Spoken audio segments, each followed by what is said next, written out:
Welcome to season 6 of Life Begins at 40. The season is very special because I've been reading a lot on New York Times modern love stories, listening to the podcast, and it inspired me the kind of love stories that I heard, and just made me feel that there are so many people spreading so much love around, and we have such wonderful stories within our country and outside. So why not bring some of them to all of you and share them with you? So season 6 is all about love stories unique.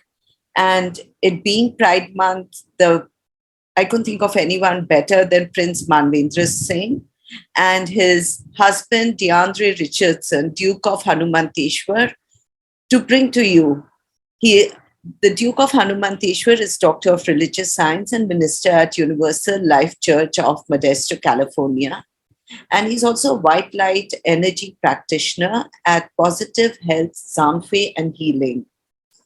Prince Manavendra Singh, on the other hand, is someone that you know as this iconic gay prince of India who's been interviewed by Oprah Winfrey thrice and is involved in a lot of wonderful, meaningful activities. So I hope you will enjoy this episode and be sure to leave a comment and give me your feedback. Hanumanteshwar. So thank you so much, both of you, for coming on Life Begins at 40.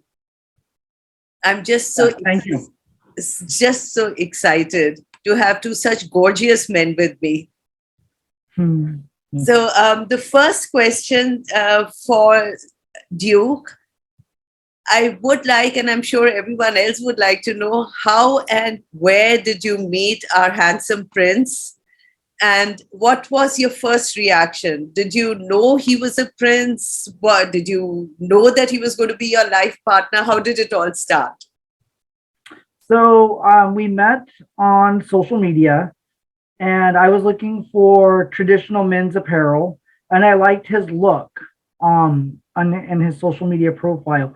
I had no idea he was a prince, um, and I wasn't looking for a relationship at all. So we started off just emailing back and forth on that site, and I was asking about clothing, and eventually, I sent over my measurements, and I was like, okay, so when can I get the outfits sent over to America, and I'll Western Union you the money.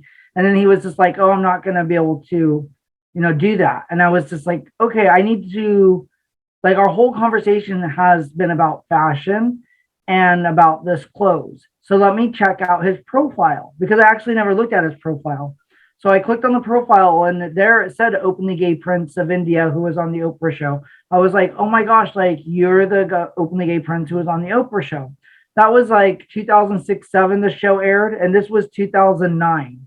And then he was like, yeah, I just actually got done filming for the BBC, a show called Undercover Prince, and now I'm back in my palace, because he would be up in the middle of the night when it would be daytime. I was in Seattle, Washington at the time. So I was like, look, I really enjoyed our conversation so far, but I'm actually looking for apparel. So, I'm not going to probably talk to you as much anymore, because, but let's stay in touch. And so, we just stayed in touch like that. And we became friends. And then eventually I flew to India. He was dating a fashion designer. I flew to India, to Mumbai, met Manavendra and his boyfriend at the time. And Oprah had called Manavendra to fly to America while I was in India. So I was on my way there.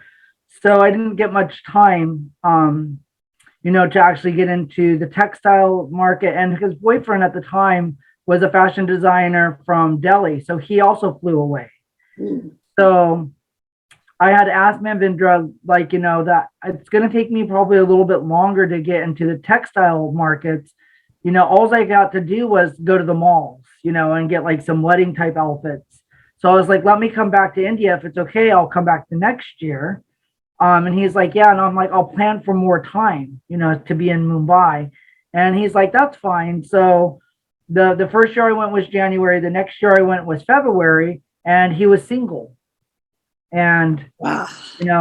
things move forward like that. Yeah. How exciting is that? And then you just kind of started dating. Well, no, we didn't actually date. And then I left it. I we shared a sunset during that trip. Um, and then I had fallen in love with Manvendra during that trip. But I didn't know like what he thought about me. And so, I told him from my side how I felt. Just because I was like, I want you to know like that where I'm at, that I am in love with you and not loving you for, all the activism and things like that you're known for. But I don't expect an answer from you. I just want you to know from my side, like my letters and my correspondence with you are coming from a different place. So then when I end up coming back in the third year to India, that's when he introduced me to his father, and then took me to the kingdom to meet the older members of his family and to show me around like the area there. And yeah, so that's like when our relationship like moved really fast, was in that time period when I was on vacation. And again, we didn't really ever date. Like, it was always me expressing my love for him and him just being, you know, very neutral about it. As some men in India are, for Manvendra, who was raised, as being groomed to be the next custodian of a rich cultural heritage. Emotions and feelings is not really a thing, that is shown. Right. Right. So So, I and was kind of left in limbo. Like, I don't know. Does he like me? Does he not like me? I don't know. cut to today, when you see him as this multifaceted personality, he's doing just so much professionally. His kind heart working towards people who really need support. He's been all over the US doing his concerts. Yeah. So, Mhm. what does that make you feel about your relationship and him now?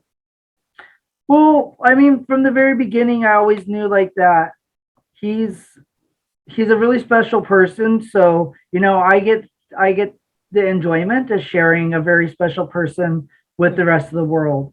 And I know like, there's times like he stays busy all the time. Like I just remember the times in India, he'll be up like late into the night counseling people, talking to parents, talking to people. And I know that that's life changing for the person on the other side. So I hold a lot of grace and a lot of compassion and a lot of space for our relationship and for him, because So, I think, Prince, what you drew you to the Duke, and what are the qualities that you were looking for? Because you, from what the Duke has shared, you seem like quite the diva yourself. Yeah, I mean, see, I have had other relationships in my life before I kind of got into a relation with him.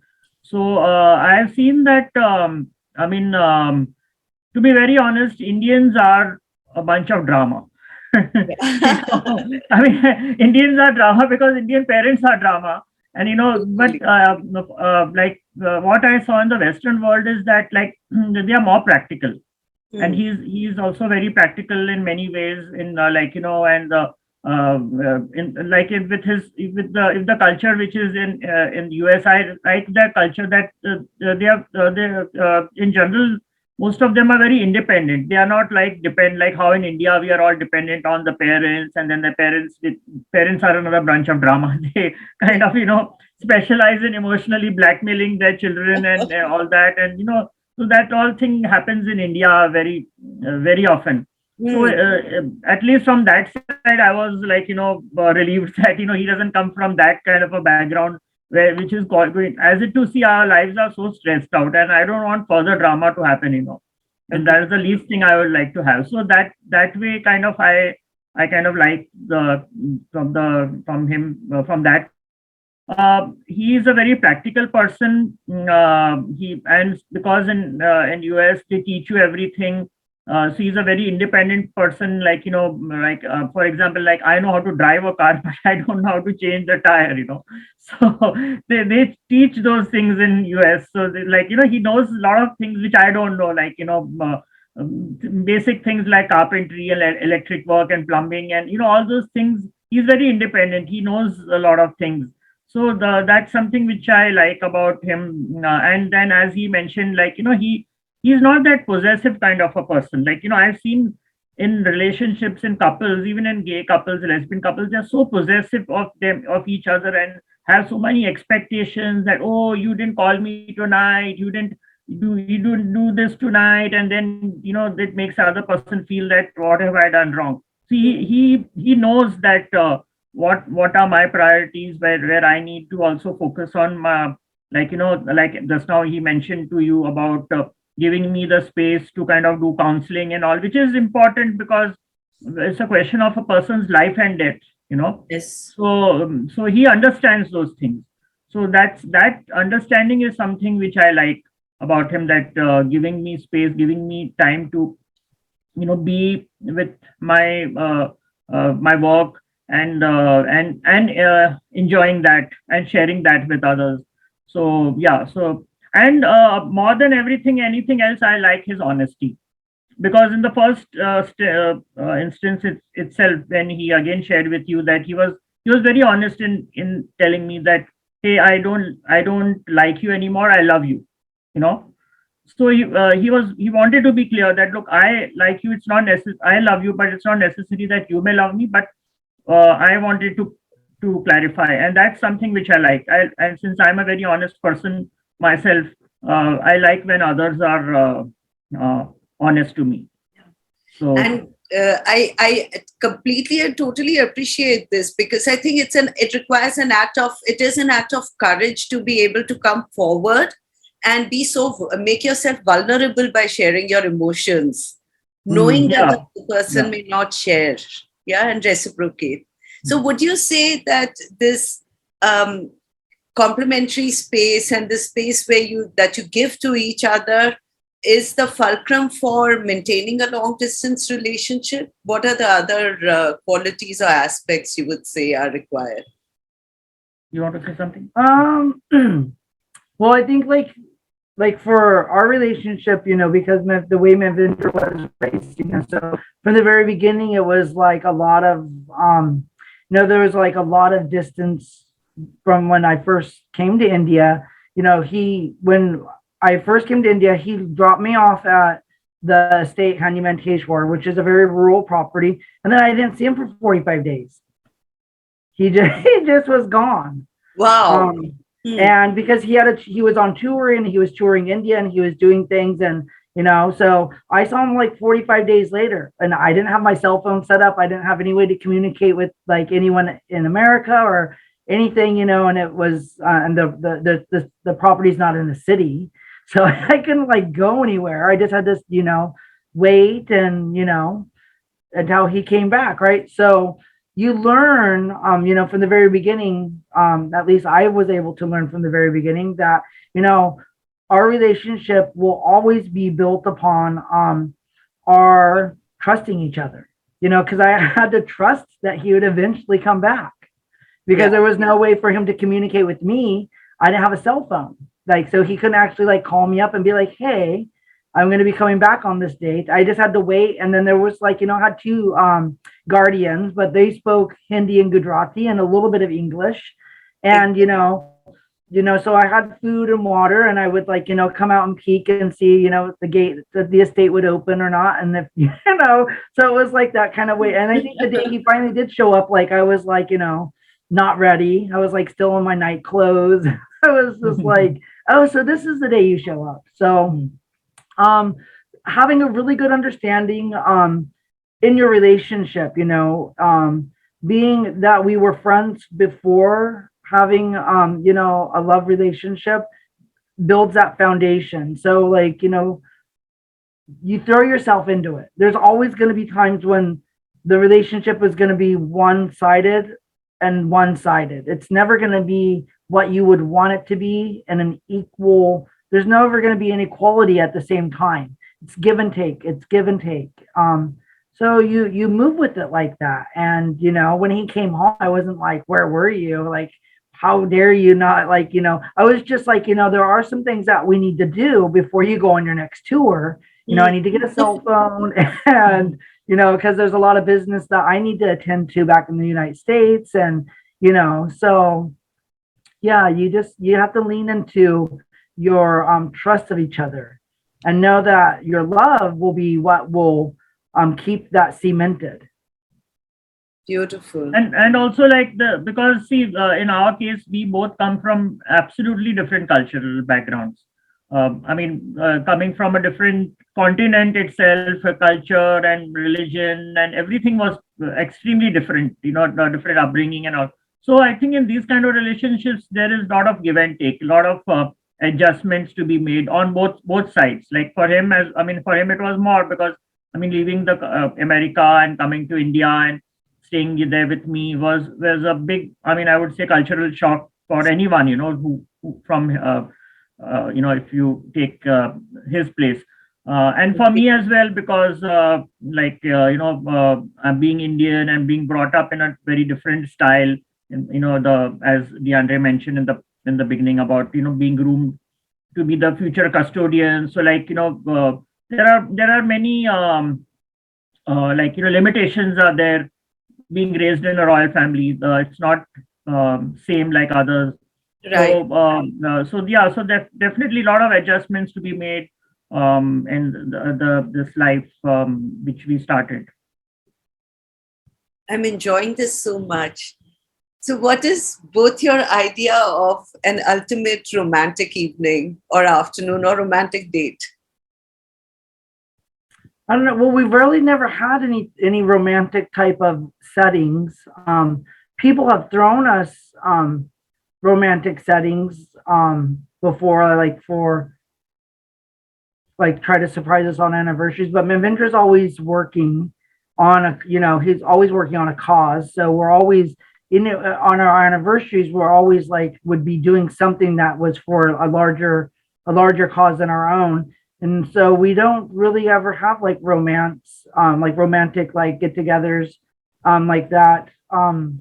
Maybe it would be sharing a pizza from Sabreros or something like that on our anniversary. I think we've done that once. Or we got a cake. Someone brought us a cake before to our Mumbai flat, and we shared that cake, with a couple of friends.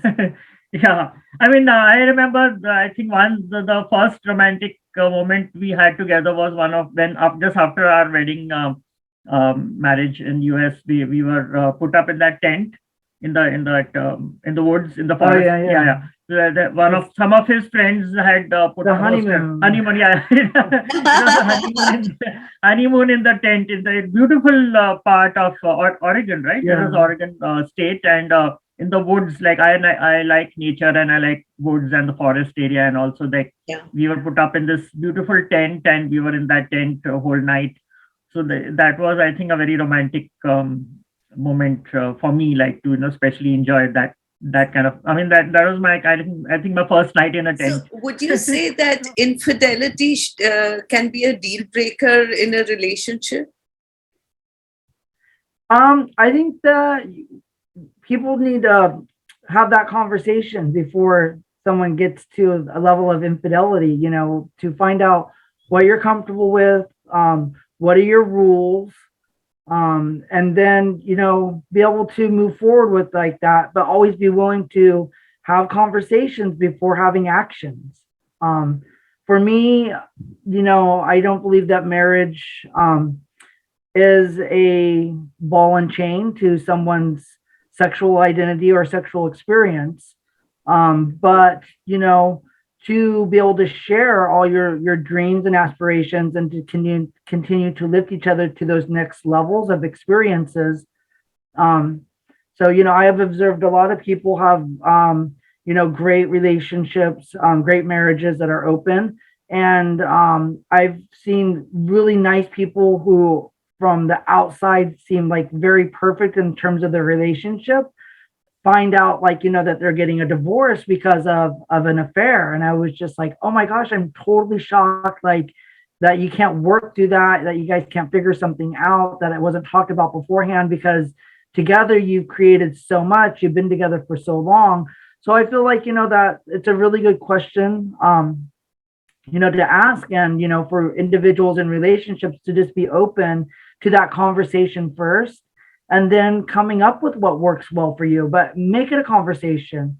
Explore what would be your limits in terms of the conversation, and then put down what would be contract, or what would be concrete for you, that would be practical. Because you might explore all kinds of things in theory or in a conversation, and then come back down to being like, you know what, it's just going to be, you and me. And in see our kind of relationships, if you ask me very honestly, there's a lot of jealousy also within the LGBT community itself, because not many couples. There are not many couples who are together. I mean, there are a few, but like not many are like for a long time and in a relationship like this. So there's a lot of jealousy, and people are happy if the relations don't work well. Like that kind of, yeah. That's bound to be there, that the frustration is there, because they are not able to find a partner, so they have that thing in mind that we don't want other relationships also to do well. So yeah, exactly. So one thing which I have learned from my husband is more in India, or is that a global phenomena, you would say? I don't know. Have you seen that in other? I mean, no, I think it's a human thing. It's a human thing, yeah. Basically, it's a human thing more than in regional wise. But one thing definitely I learned from my husband is that communication is very important for any kind of relationship to kind of continue and get stronger. And I mean, earlier I wasn't being that communicated. I mean, I wasn't that good in communication, and I think maybe my royal upbringing was responsible for that, or whatever. I don't know, but after he came into my life, I got to know that how important communication together as a couple. To grow old. to grow old gracefully. Beautiful. That sounds like my goal. I would say to Manavendra is, because he's very popular, so he has lots of fans, Right. So I was like, enjoy your fans, enjoy your time, because as we get older, your fans won't be there, but I will. So, do what you can now, have as much fun as you can now. He's also a late bloomer. So it's like, enjoy life, don't just make it all about work and counseling, but, try to like, enjoy life as well. And we'll enjoy things together. And as we get old, then we'll be there for each other. Beautiful. Yeah. I mean, see, I've always wanted a life companion in my life, but I mean, to be with, because I feel a companion is important. You can share your sorrows, your happiness, or somebody to come back and share some things with you. So, but I have had almost 2, disastrous breakups in my life.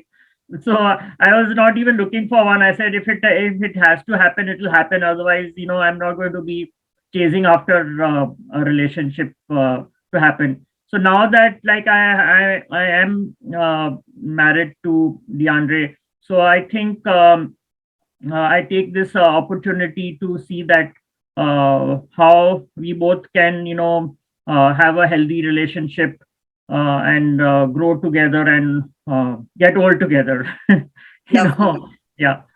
And I'm sure he's helped you loosen up a little bit of the stiff upper lip that most princes definitely have. As I mentioned communication was one of the issue which I had, so that definitely I have improved, not just with him but with many other people with whom my communication was not happening good, and that was one of the reasons why things were not happening well. So I realized how important communication is. So a message for couples who are looking to get into a relationship. What makes a good relationship? I think be friends first. I feel like when you put yourself out there as like, wanting to like, oh, I'm looking for a relationship, or I want to find a husband, or I want to find that life partner.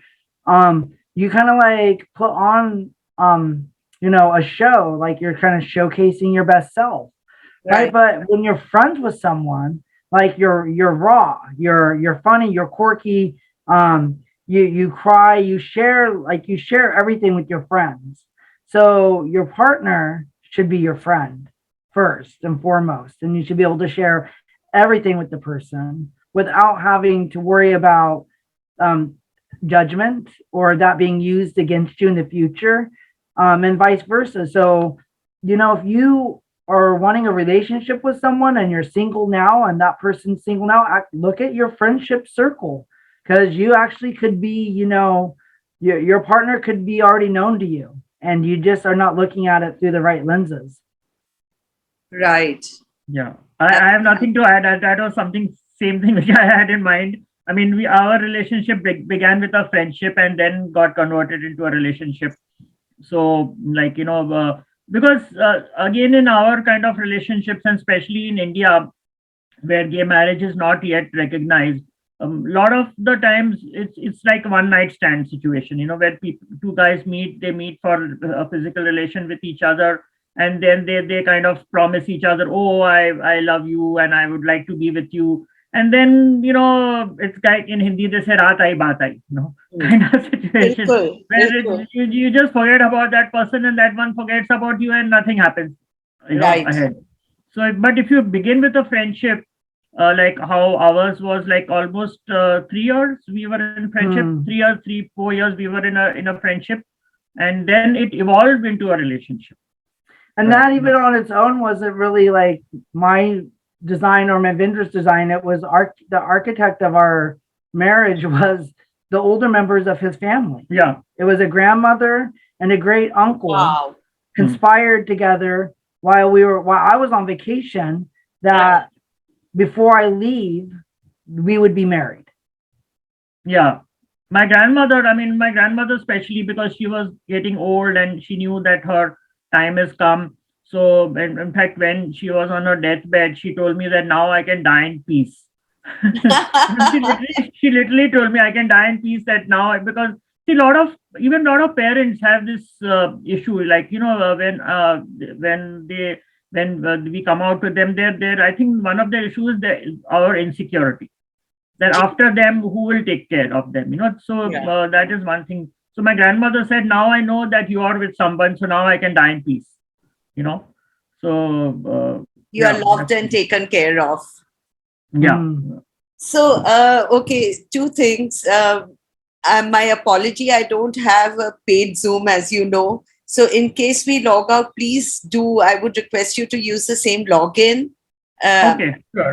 And so we can continue. Yeah, but yeah. A question that comes to mind from what you are sharing, that friendship is essential and getting to know each other, being honest, open, communicative with each other is important. So I'm doing a course on psychology, and one thing that I learned was that when we are in love, we seem to want an entire village of humans in one human being. We want to wake up with them, we want to sleep with them, we want to party with them, we want to read with them, we will probably want to watch Netflix with them, we would want to share anything that upsets us with them, we would want to go out and watch a movie, dine with them, and we kind of make them the fulcrum of all our needs. So do you think that can be detrimental, and having other friendships is also important? Yeah, I think definitely having a focus on anything is enough, is too much of one thing. So just try to be and that also can be what sabotages a relationship, the suffocation, not having enough activities to continue to, have your hobbies, have friends outside, have your work habits, or if you don't have those things, pick them up, or do your meditation courses, or those are, because like with me and Manavendra, a lot of times it will be like when he comes home from one of his tours around India, then he gets to share with me all the things that he's done. Right. So it's that time away, and then coming back together, and then those couple days we might have together, that really makes it special. Versus like if we were there in each other's lives every day, right? You kind of take advantage of like that time, Right. And so then you find ways to kind of pick it apart and be like, oh, it's like that person again. It's that noise. It's like, these things are there. So it's always, I feel it's good to do things together, and it's good to, talk to and show each other love by your actions and not just your words. But then also give each other space, and be independent on other things and come back. I think that's really attractive, for individuals to be able to do those things. Yeah, I mean, I agree. It's important to give private space in that sense, like, to each other, to each partner, so that we could pursue our, like, I am fond of music. So, Indian classical music. So DeAndre doesn't play an instrument, but he listens to it. But Oh, I still, play the I tambourine. mean, I'm a percussionist. he has given me a space that, okay, look, this is your space. You can do your practice, your yas and all that, and it won't interfere with him. Like he likes watching Netflix and Amazon Prime, or Judge Judy, some shows like that, and all those things. So I mean, so that is what he likes. So, like, if we are having that kind of a space, private space for each of us, then we both are able to pursue our hobbies, our interests, without interfering with each other's, and that way we'll be able to enjoy ourselves more. Lovely. Lovely. So, quick 6 questions. A song that you would say best describes your relationship. Okay, you have one, right? Okay. In Hindi song? I have one Hindi song. So I don't know the lyrics that well, but like I can just say a few Please. What's the words. name of the song? Tum Hi Ho is the title of the song. You probably know that song. Of अब course. अब तेरे बिन अब जी नहीं सकते, तेरे बिना क्या वजूद है मेरा. That song is something which is favorite to me. This sounds Me, mine is an American song. It's by Kenny Rogers and Dolly Parton, so it's a throwback. It's an oldie. Island in the Streams. Yeah. lovely. And the first person that you both kissed individually and told each other about. Yeah, that was like a long time ago. And I don't really I don't have like, a memory of like the first, so I don't really have something to say for that. I mean, my kiss is all vocal. It's known to a lot of people because it was filmed actually. I mean, the kiss was not filmed, but the experience of kissing somebody was on camera. So it's like known to a lot of people. Like when my one of my documentary films was being made, and this question was asked. So then I said, I kissed this person for the first time in my life, and it's on YouTube. So was that Undercover Prince? No, it was that film which Bud had kind of commissioned. Oh, nice. Yeah. So, what would you prefer to spend time with each other alone or hang out with friends and be in a larger group? I think we are quite private people as such. I mean, yeah, we have moments of socializing also with friends, but we've had times to be together, and yeah, in fact we have a lot of especially in Mumbai, we socialize with a lot of women, cisgender women. I mean, who are straight women. We are a lot, and older women also. Like, so we party, we go to dance together. They are members in country clubs and this like the Willingdon Club in Mumbai, and then the Yacht Club. So we kind of we enjoy, and they also like us. They enjoy our company to be with us. So yeah, so I think we have our part of fun. Do you both disagree on anything? I mean, we don't really like have any like problems like that in terms. I mean, I think like one time I was upset. Like I was dancing with some friends at the Willingdon Club, and Manavendra went and got himself a plate of food, and then he didn't get me anything, and I have allergies. right? So, and so there's like, so when I came back from, from dancing, and then I was at the table, he already had a plate of food, and I was like, but you didn't get me anything. And he was like, yeah, you can just go over there. Like, it's like a buffet style. You can go through. And I was like, but I have allergies, so I'm not going to be able to know, like, what each thing is going to be of like what I could eat. So yeah, we're really blessed like that we don't. I think any of our other like things they have been like provoked by other people, which then we have come to find out they're misunderstandings. So it really didn't like have anything to do with us. It just had to do with information sharing by troublemakers. Truly, truly. So, but one thing that I'm sure you also forget at times is that he's been groomed to be and groomed and brought up to be a prince. And prince don't even get food for themselves, let alone for other people. Yeah. Yeah. This is learning in progress with you. Yeah. For sure. So, any thoughts of settling down in India? Well, I was in India for a long time until the pandemic came, and then my visa was canceled because I have a 10-year tourist visa, so I was able to stay in the country for 180 days at a time, and then fly out and go visit other countries and fly back in. So now I have like some obligations here in the States, and we've always wanted to live by country, so we're really kind of looking for our second home here in the United States, our forever home here. And then as India continues on its journey, hopefully the same-sex marriage will be heard by, the high courts, and something will come with that. And, when I do return to India, I have, we own a private fashion label that we use for Fashion for a Cause, Hanumanteshwar 1927. So here I started a limited liability company called H 1927, which focuses on, focusing on, that fashion label and working with other designers from the LGBTQIA community.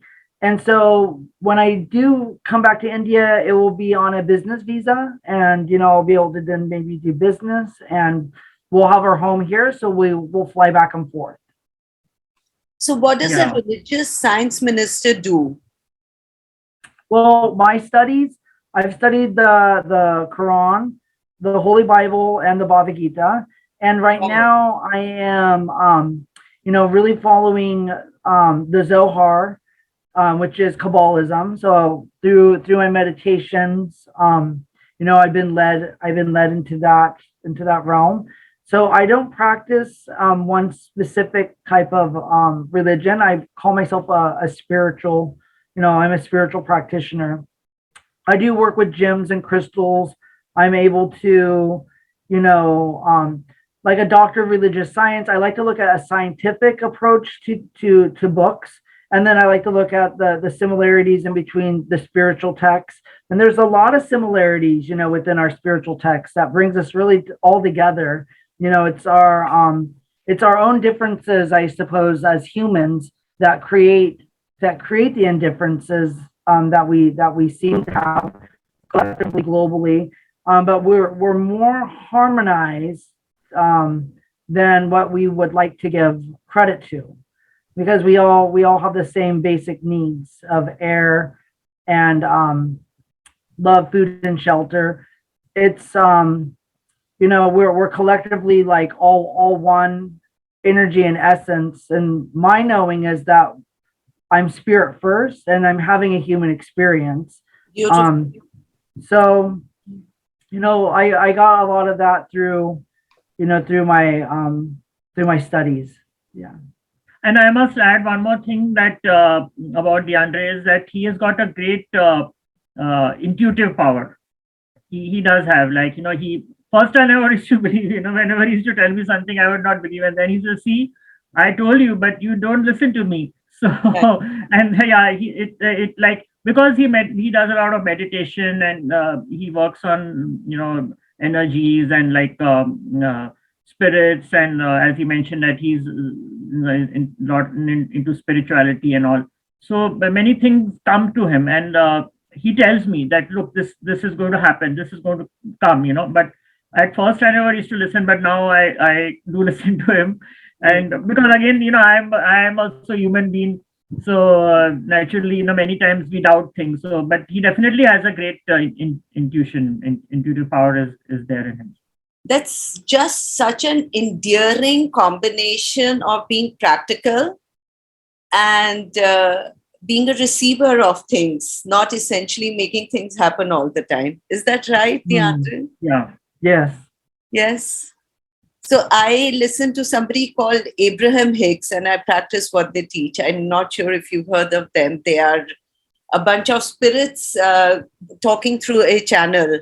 So I understand. We have heard about that. Yes, yes. And you yourself, Prince Manavendra, you yourself are such a creative person. So I'm sure your intuitive powers are quite heightened. And being currently I'm also doing a course on meditation. I when I came to US, I was invited by there's a institution by the name of Brahma Kumari. You might have heard that. It's very popular in I started in India. Now it's in US. It's also flourishing a lot. So I happened to be invited by one of the sisters. In fact, she's Sister Jenna. She is also has worked in partnership with Oprah Winfrey.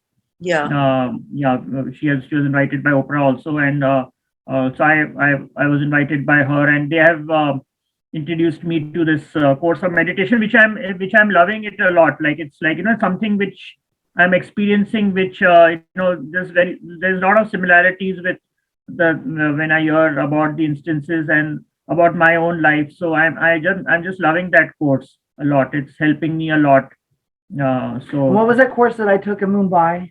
Yeah, and DeAndre did this course on Vipassana. So he enrolled himself for that in this in Mumbai. So I did my 10-day course at the Golden Pagoda in Mumbai, and I look forward to doing a 20-day or 30-day course. Because it's really interesting just to be quiet. And like how could you do that? I mean, I find it such a challenge to shut my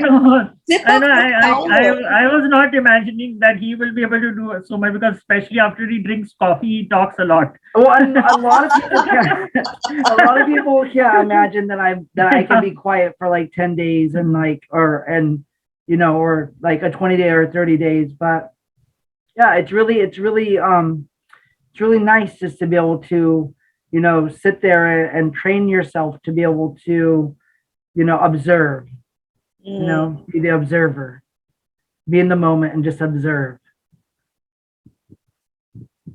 And this changes your life, does it? And has a lasting effect. Yeah. You're able to reflect, imagine. So thank you so much for both of you for your time. It's been a joy talking to you. I can't thank you enough. I have truly enjoyed this time. Your collective vibe is so fun. Thank you so much. Thank you so much. Thank you.